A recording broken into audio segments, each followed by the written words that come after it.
За подигнување на јавната свест за ретките болести и надминување на предизвиците со кои се соочуваат овие лица, и годинава Сдруженијето Живот со предизвици ќе учествува на Скопскиот маратон. За да не бидат стигма, зашто повеќе луѓе да слушнат дека ретките болести во Македонија сега имаат и регистар, сега имаат и лекови, што значи не треба пациентите да се кријат, туку напротив треба да се регистрираат и треба да ги добиваат своите лекови навремено.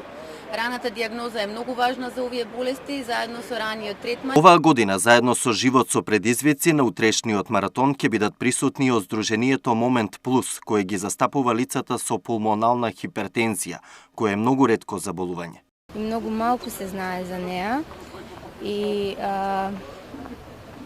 оваа година за прв пат ќе има волонтери кои ќе трчаат за пациентите со пулмонална хипертензија, инаку пациентите со пулмонална хипертензија немаат способност ни да се движат, а камоли да трчаат.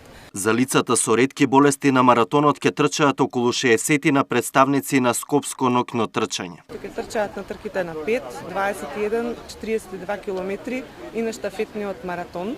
И се надеваме дека секоја година се поголем број ќе има поддржувачи на вакви борби во Република Македонија, бидејќи на овие луѓе им е потребна голема поддршка. Утре поради Скопскиот маратон од 7:30 до 14 часот ќе бидат затворени повеќе улици во градот и ќе има изменет сообраќаен режим.